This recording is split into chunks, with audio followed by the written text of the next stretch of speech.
kui me kokku puutusime. Ja temalt ma olen ikka päris palju kirjutamise osas õpetust saanud.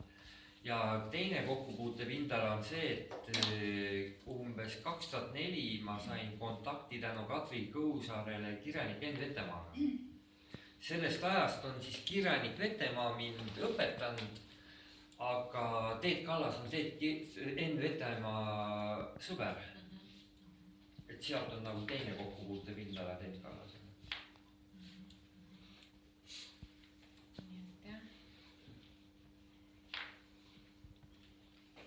Aga käsikiri oli tegelikult peaaegu 2 korda suurem kui praegu on. Nii et siis lihtsalt siin on nüüd kõvasti kärbitud ja toimetatud. Ja juhendatud ja... Kust tuli see pealkiri Punast juustega tüdruk?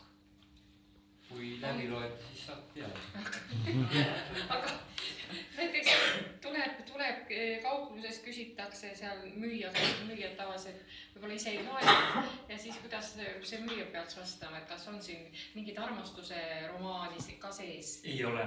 Tähendab, see on puht marketingi pool juba. Et kui ma olen kirjutanud siin viimaste aastate jooksul, siis ma olen ka proovinud enda jaoks lahti mõtestada seda, kes ostavad raamatuid, miks ostetakse ja nii edasi. Ja siis ma avastasin, et tüdrukrongis tuli läks. Lohetätoveeringuga tüdruk, et see sõna tüdruk peab pealkirjas sees olema. Mingi tegelane peab olema nii-öelda